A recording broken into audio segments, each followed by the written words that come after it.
வாங்க, உங்க ராசியும் பணமும் பத்தின ஒரு சின்ன அனாலிசிஸ் பார்ப்போம். ஜோதிடப்படி பணத்தை கையாள்ற விதத்தை வச்சு ஒவ்வொரு ராசிக்காரங்களையும் 3 வகையா பிரிக்கிறாங்க. நீங்க இதுல எந்த வகைன்னு தெரிஞ்சுக்கலாமா? முதல்ல சேமிப்பு கணக்காளர்கள்.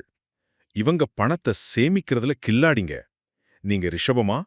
அப்போ உங்க கண்ட்ரோலுக்கு ஒரு சல்யூட். மகரம் எதிர்கால தேவைக்காகவும், சிம்மம் அவங்க தேவைக்கு போக மீதியையும் சேமிப்பாங்க. ரெண்டாவதா நிதானமான செலவாளிகள். இவங்க ரொம்ப யோசிச்சு பிளான் பண்ணி தேவைக்கு மட்டும்தான் செலவு பண்ணுவாங்க. தனுசு அவங்க அனுபவங்களுக்காக செலவு பண்ணுவாங்க.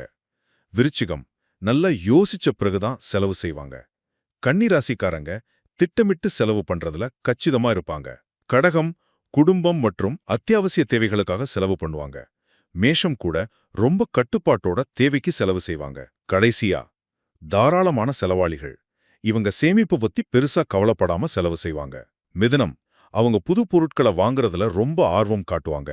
அதனால சேமிப்பு கொஞ்சம் கம்மிதான். துலாம் ராசிக்காரங்க ஸ்டைலுக்காகவும் புகழுக்காகவும் நிறைய செலவு பண்ணுவாங்க. அப்புறம் மீனம் அவங்க ரொம்ப நல்ல மனசுக்காரங்க, மத்தவங்களுக்காக அள்ளி செலவு பண்ணுவாங்க.